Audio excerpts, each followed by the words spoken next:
অনেক সুন্দর, অনেক ভালো ছিল, বেস্ট মুভি। কিছু আলহামদুলিল্লাহ পয়সা উসুল।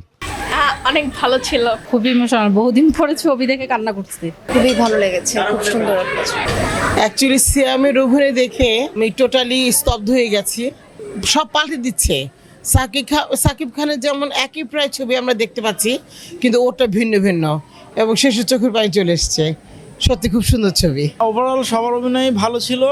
সিয়াম আহমেদের অভিনয়টা অসাধারণ লেগেছে, সাথে বুবলির যে অভিনয়টা খুব ম্যাচিউরড লেগেছে, পারফেক্ট। আর শেষের দিকে তো আসলে চোখের জল ধরে রাখতে পারি নাই। খুব ভালো সামাজিক একটা ছবি, আমি মনে করি সবারই ছবিটা দেখা উচিত। অনেক সুন্দর ছিল বাচ্চা মেয়েটার অভিনয়, ভালো লেগেছে। মানে বাংলাদেশে এমন মুভি সত্যি অনেক অনেক, মানে আমরা আশা করি এরকম মুভি হোক, এই আর কি। খুবই অসাধারণ অভিনয় করেছে, আসলে আমার চোখে পানি চলে আসছে। বাবা মা না হয়েও যে বাবা মার ভূমিকাটা পালন করা যায়, সেটা একটা খুব বড় একটা ব্যাপার ছিল, যে আসলে সেটাই তুলে ধরা হয়েছে মুভিটাতে। মানে আমার খুবই ভালো লেগেছে আসলে। নিজের মেয়েকে খুবই মিস করতেছিলাম, ভাবতেছিলাম যে কখন বাসায় যাব, আর এখন বলবো যে পাগল পাগল লাগে।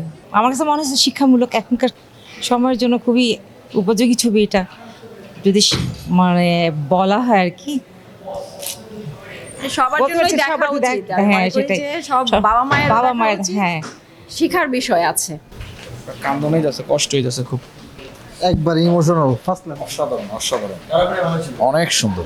ওই আসলে এই বইটা দেখার পর মানে বাস্তব তুলে ধরছে, এটাই মনে হয়েছে। আসসালামু আলাইকুম। আলহামদুলিল্লাহ ভাই, অনেক ভালো হয়েছে ছবি এবং ওভারঅল স্ক্রিন প্লে থেকে শুরু করে অ্যাক্টিং সবকিছু আলহামদুলিল্লাহ পয়সা উসুল।